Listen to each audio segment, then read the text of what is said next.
नमस्कार, आप देख रहे हैं न्यूज़ वन इंडिया और मैं हूं आपके साथ अमृता चौहान। राष्ट्रपति रामनाथ कोविंद के उत्तराखंड दौरे का आज दूसरा दिन है। राष्ट्रपति ने परमार्थ निकेतन में गंगा आरती की है।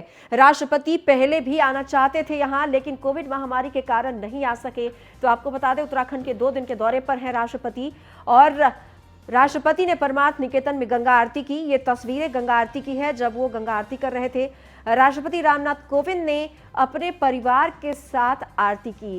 राष्ट्रपति रामनाथ कोविंद की पत्नी भी यहां पर आई हुई हैं और उन्होंने भी गंगा आरती में शिरकत की है। उन्होंने भी गंगा आरती की राष्ट्रपति रामनाथ कोविंद के साथ। आपको बता दें, दीक्षांत समारोह में भी शिरकत की उन्होंने और दीक्षांत समारोह के दौरान रामदेव थे, स्वामी रामदेव। तो राष्ट्रपति के उत्तराखंड दौरे का दूसरा दिन है। राष्ट्रपति ने परमार्थ निकेतन में गंगा आरती की। दीक्षांत समारोह में भी उन्होंने भाग लिया। छात्रों को उन्होंने मेडल प्रदान किए, सर्टिफिकेट्स प्रदान किए।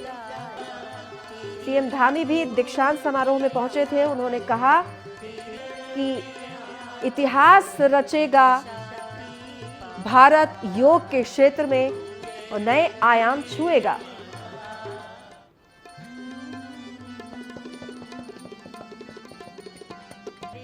तो राष्ट्रपति के उत्तराखंड दौरे का दूसरा दिन है।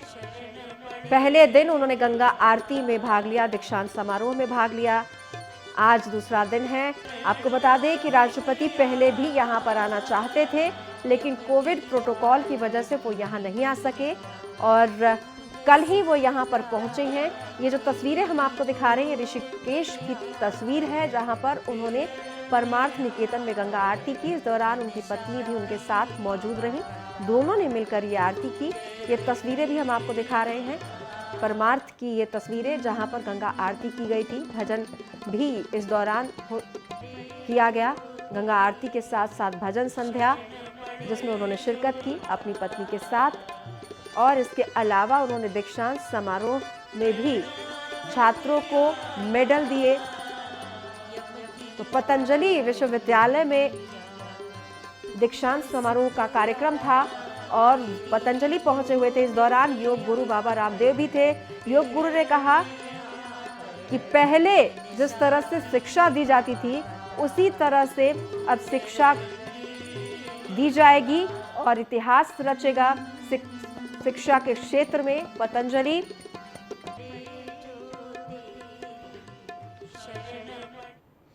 खबर देहरादून से, देवस्थानम बोर्ड पर गठित कमेटी ने रिपोर्ट सौंप दी है। सीएम पुष्कर सिंह धामी को यह फाइनल रिपोर्ट सौंपी गई है। कमेटी के अध्यक्ष मनोहर कांत ध्यानी ने सीएम को यह रिपोर्ट सौंपी है। प्रतिवेदन का परीक्षण कर अंतिम निर्णय लेंगे सीएम पुष्कर सिंह धामी। तीर्थ पुरोहित देवस्थानम बोर्ड को भंग करने की लगातार मांग कर रहे हैं और 30 नवंबर तक उनसे समय मांगा गया था और जब अंतिम रिपोर्ट सौंप दी गई है तो माना यह जा रहा है कि देवस्थानम बोर्ड भंग कर सकते हैं सीएम धामी। दरअसल प्रतिवेदन का परीक्षण करेंगे।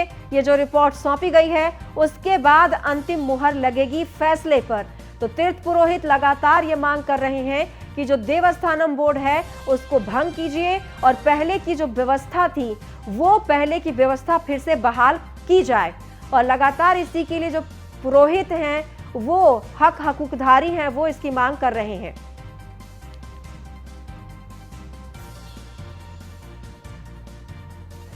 और संदीप नेगी हमारे साथ जुड़ गए हैं ज्यादा जानकारी के लिए। संदीप, अंतिम रिपोर्ट सौंप दी गई है देवस्थानम बोर्ड को लेकर, क्या माना जाए कि जो हकूकधारी हैं, जो पुरोहित हैं, उनको खुश करने की तरफ फैसला लेंगे सीएम धामी? क्योंकि चुनाव नजदीक है, ऐसे में कोई भी ऐसा सरकार फैसला नहीं लेगी जिससे हकूकधारी नाराज हो जाए। जी बिल्कुल, देखिए 30 नवंबर तक उत्तराखंड सरकार ने जितने भी हकूकधारी हैं, पंडा पुरोहित हैं, उनको सबको डेडलाइन ये दी थी कि 30 नवंबर तक सरकार इस पर कोई ना कोई फैसला लेगी। क्योंकि अब महज एक दिन शेष बचा है, लिहाजा जो प्रतिवेदन, जो रिपोर्ट है, जो उच्च स्तरीय कमेटी जो सरकार द्वारा बनाई गई थी, उसके जो अध्यक्ष हैं मनोहर कांत ध्यानी, उनके द्वारा एक जो पूरी फाइनल रिपोर्ट हम इसे कह सकते हैं वो मुख्यमंत्री को भेज दी गई है। इस दौरान सतपाल महाराज से लेकर तमाम जो मंत्री थे वो भी मौजूद रहे और अब सरकार इस पर ये देखना होगा कि आखिरकार सरकार इस पर क्या फैसला लेती है और किस तरह तरह का फैसला लेती है, क्योंकि पिछले 13 महीने से ज्यादा का समय हो चुका है, जबकि तमाम जो पंडा पुरोहित हैं वो लगातार प्रदर्शन कर रहे हैं, वो चाहे चारों धामों में हो या फिर जो देवस्थानम बोर्ड के दायरे में जो मंदिर आते हैं उन जगहों पर हो। इसके अलावा सरकार से लेकर सड़क तक लगातार जो ये पंडा पुरोहित है उनका प्रदर्शन लगातार जारी रहा है। सचिवालय कूच भी इन्होंने किया है, मुख्यमंत्री आवास भी इन्होंने कूच किया है, लेकिन पूरे मामले को देखते हुए, गंभीरता को देखते हुए सरकार ने एक उच्च स्तरीय कमेटी जरूर बनाई थी, जिसकी की रिपोर्टें 3 रिपोर्टें पहले भी सरकार को जा चुकी हैं, लेकिन जो जी। फाइनल रिपोर्ट है, प्रतिवेदन रिपोर्ट, जो कि कल मनोहर कामध्यानी जो कि अध्यक्ष हैं उनके द्वारा मुख्यमंत्री पुष्कर सिंह धामी को सौंप ली गई है। देखना ये होगा इस पर कि अब मुख्यमंत्री इस पर किस तरह का फैसला लेते हैं, क्योंकि तमाम जो कैबिनेट के जो मंत्री हैं उनके साथ वार्तालाप करके भी इस पर फैसला लिया जाना है। पंडा पुरोहितों को हक में सामने रखते हुए इस पर भी कहीं ना कहीं फैसला लिया जाना है, क्योंकि आसार जिस प्रकार से दिख रहे हैं तो सरकार लगातार पंडा पुरोहितों के साथ जो वार्ता कर रही है कि कुछ ना कुछ बेहतर निष्कर्ष जरूर निकाला जाएगा। तो लेकिन पंडा पुरोहितों का सीधे तौर पर कहना है कि जब तक देवस्थानम बोर्ड खत्म नहीं हो जाता तब तक वो अपना प्रदर्शन है वो लगातार जारी यूं ही रखेंगे। तो आज कहीं ना कहीं इस पर एक बड़ा फैसला संभवतः सरकार जरूर ले सकती है पंडा पुरोहितों के हक में, और उम्मीदें भी पंडा पुरोहितों के द्वारा यही की जा रही है कि आखिरकार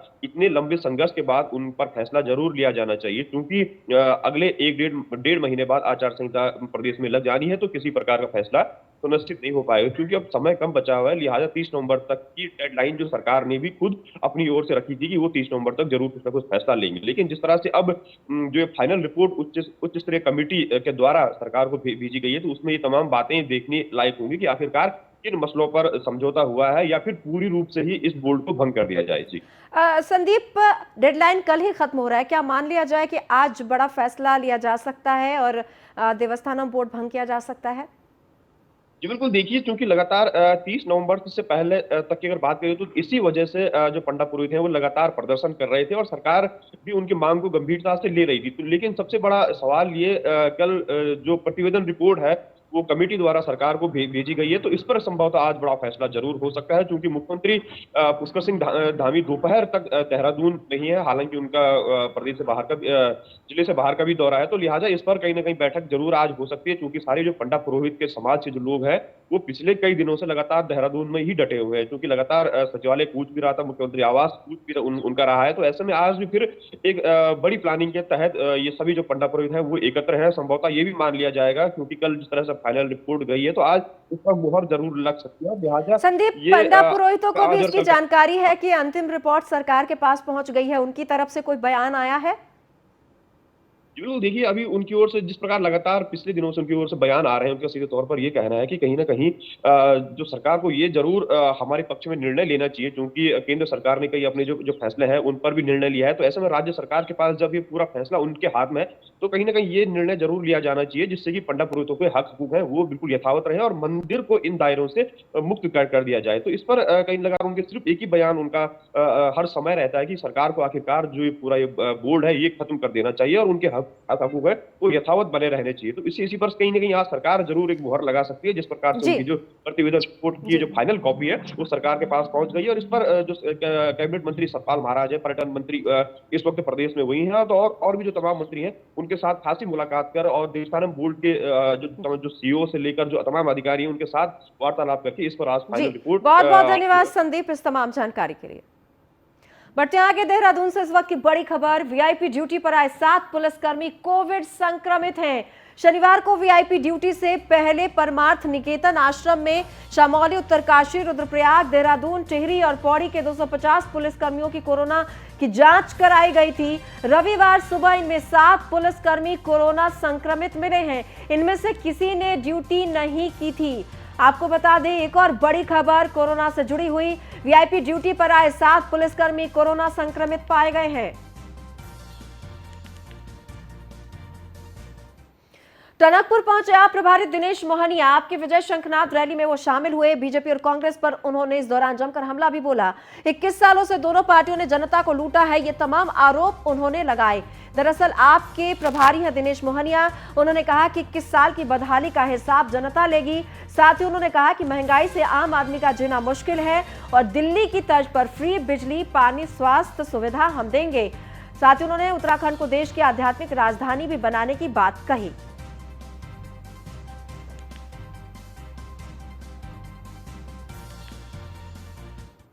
जोशीमठ में कर्नल कोठियाल ने विशाल रोजगार अधिकार सभा को संबोधित किया। भारी संख्या में स्थानीय लोगों ने रोजगार सभा में हिस्सा लिया।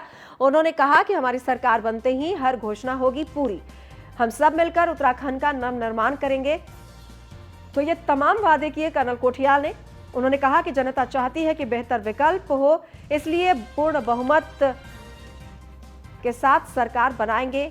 और उन्होंने ये भी वादा किया कि आध्यात्मिक राजधानी भी हम बनाएंगे उत्तराखंड को।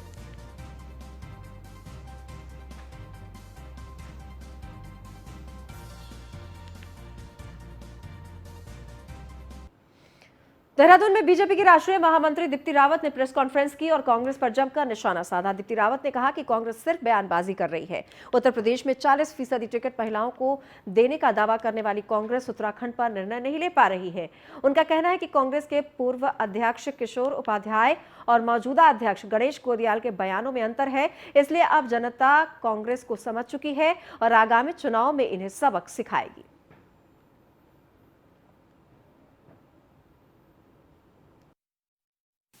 जिस प्रकार से हमने हमेशा देखा है कि भारतीय जनता पार्टी ऐसी चीज़ें करती है, जो कहती है वो करती है, और जो नहीं कहती है वो भी बहुत सारी ऐसी अच्छी चीज़ें हैं कि वो भी करती है।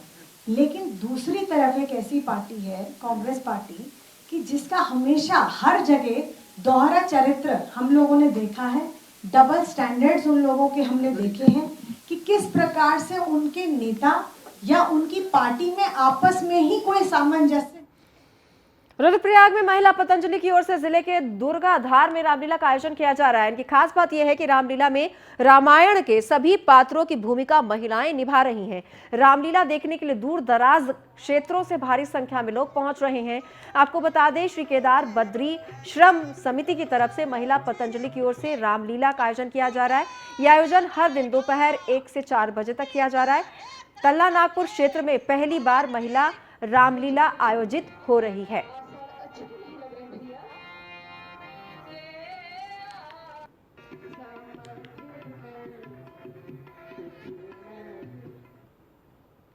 मैं 2018 से यहाँ पे जुड़ी हूँ। तो मेन मकसद हमारा योग का प्रचार प्रसार है। और जो महिलाएं मतलब घर से बाहर नहीं आती हैं, मतलब बहुत संकोच करती हैं, जैसे मैं भी खुद उनमें थी, लेकिन आज हमारे आदरणीय बड़ी बहन लक्ष्मी साथ जी जो हमारी डोर है आगे से खींचने वाले हमको, तो उन्हीं के पद चिन्हों पे हम चल करके मतलब आज हम इतने बड़े मंचों पे जा करके मतलब दुनिया को ये संदेश दे रहे हैं कि महिलाएं भी कुछ कर सकती हैं। ये महिलाओं की रामलीला में हमारे 2015 से हमने छोटे छोटे 2-3 दिन के नाटक किए। पहले 5 दिवसीय किया और उसके बाद हम निरंतरता से हमने कहा धीरे धीरे कि इसको रामलीला का रूप दिया। मैं जुड़ी 2018 से पतंजलि से है, हरिद्वार पतंजलि से। तो हमारा मेन उद्देश्य है योगा से लोगों को जोड़ना, क्योंकि जो योग से स्वस्थ रहेंगे। मैं 2018 से गोपेश्वर से खबर। कर्नल अजय कोठियाल का सीएम पुष्कर सिंह पर हमला। जनसभा के दौरान कोठियाल ने कहा, कुछ कर धामी बेरोजगारी, महिला सशक्ति पर कुछ कर धामी। ये उन्होंने हमला बोलते हुए इस तरह से बातें कही। उन्होंने कहा पलायन, बिजली, पानी सब कुछ को लेकर उन्होंने सीएम पुष्कर सिंह धामी को आड़े हाथ दिया। उन्होंने कहा स्वास्थ्य के क्षेत्र में भी कुछ कीजिए। धामी को आड़े हाथ लेते हुए कर्नल कोठियाल ने ये तमाम बातें कही। सीएम को अब कुछ लोग पुष्कर की जगह कुछ कर धामी बोलते हैं। इस तरह से उन्होंने संबोधन के दौरान सीएम पुष्कर सिंह धामी को आड़े हाथ लिया और साथ ही कर्नल कोठियाल ने कहा कि सरकार का अब अंतिम समय आ गया है।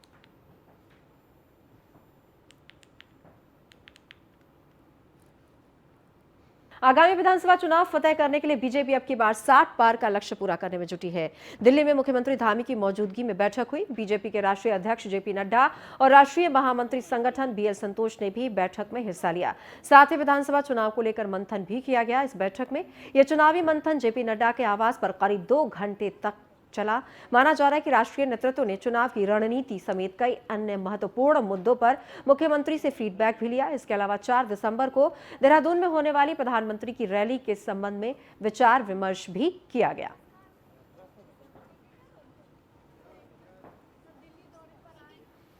कि बहुत सारी योजनाओं का माननीय प्रधानमंत्री जी उस दिन लोकार्पण करने वाले हैं और शिलान्यास करने वाले हैं। उसी के तहत उनका कार्यक्रम है और उसके बाद एक सभा को भी संबोधित करेंगे जनसभा में। नहीं, दिल्ली का दौरा रूटीन दौरा है मेरा। उस पर हमारे अभी समिति की रिपोर्ट आई है, अभी जो हमने हाई पावर कमेटी गठित की थी, जल्दी ही उस कमेटी की रिपोर्ट का अध्ययन करने के लिए हमने मंत्रिमंडल की उप समिति गठित करी है, उसकी रिपोर्ट वहीं मुख्यमंत्री पुष्कर सिंह धामी का आगामी 1 दिसंबर को पौड़ी का दौरा प्रस्तावित है। इसको लेकर पार्टी पदाधिकारियों और कार्यकर्ताओं की ओर से तैयारियां शुरू हो गई हैं। सीएम के लिए रामलीला मैदान में एक भव्य कार्यक्रम का आयोजन भी किया जाएगा, जिसमें सीएम धामी कई योजनाओं के शिलान्यास के साथ जनता के लिए कई महत्वपूर्ण घोषणाएं भी करेंगे। वहीं क्षेत्र के विधायक मुकेश कोहली ने बताया कि पहले मुख्यमंत्री आपदा के दौरान आनन फानन में पौड़ी पहुंचे थे, लेकिन इस बार पौड़ी की सभी जनता के लिए वो पहुंच रहे हैं। हमारे प्रदेश के मुख्यमंत्री आदरणीय पुष्कर सिंह धामी जी का 1 दिसंबर को प्रस्तावित दौरा है पौड़ी विधानसभा का, और चूंकि वो पहली बार विधिवत रूप से मंडल मुख्यालय और कमिश्नरी हेडक्वार्टर पौड़ी में आएंगे, क्योंकि इससे पहले जो आए थे वो उसमें आपदा के कारण वो आए थे और आपदा की बैठक लेने के कारण वो तुरंत अनन फनन में आए थे। तो विधिवत रूप से वो 1 तारीख को जो उनका संभावित दौरा है उस अब तक कहा जा रहा था कि उत्तराखंड विधानसभा का शीतकालीन सत्र गैरसैंण में होगा, लेकिन अब शीतकालीन सत्र देहरादून में होने जा रहा है। ये तीसरी बार है जब इस साल शीतकालीन सत्र की तारीख बदली है। सबसे पहले कहा गया था कि शीतकालीन सत्र 29-30 अक्टूबर को होगा। उसके बाद कहा गया कि 7 और 8 दिसंबर को शीतकालीन सत्र होगा, लेकिन अब तीसरी बार विधानसभा सत्र की तारीखों में संशोधन किया गया है। अब 9 और 10 दिसंबर को विधानसभा सत्र होगा। यह सत्र गैरसैंण के बजाय अब देहरादून में ही आयोजित किया जाएगा। उत्तराखंड देश का ऐसा 5वां राज्य है जिनके पास 1 से अधिक राजधानियां हैं। आंध्र प्रदेश, हिमाचल प्रदेश, महाराष्ट्र और जम्मू कश्मीर में भी 2 राजधानी हैं, लेकिन नेता न जाने क्यों पहाड़ जाने से कतरा रहे हैं। तारीख पर तारीख के बाद अब दून में ही सत्र का फैसला लिया गया है।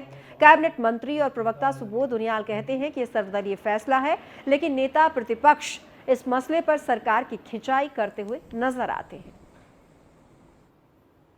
विधानसभा अध्यक्ष जी ने ये कागजात तो शायद कभी अंग्रेजों मुझे ने आप लोगों से नहीं मांगे होंगे, और तो संसदीय कार्य मंत्री को अनौपचारिक वार्ता के लिए बुलाया और वार्ता के दरमियान हमने कहा इस बात कि भाई ये कैसी विडंबना है इस प्रदेश के अंदर कि आपने गैरसैंण को ग्रीष्मकालीन राजधानी घोषित कर दिया और सत्र आप शीतकालीन आहूत कर रहे हैं। कागजात दिखाने पड़ेंगे तो मैं समझती एक दिन भी सरकार जो है ग्रीष्मकाल के दरमियान गैरसैंण से संचालित नहीं हुई, और ये निर्णय विपक्ष को के कंधे पर बंदूक रख के जो है लेने का प्रयास जो किया जा रहा है, ये कदापि उचित नहीं है।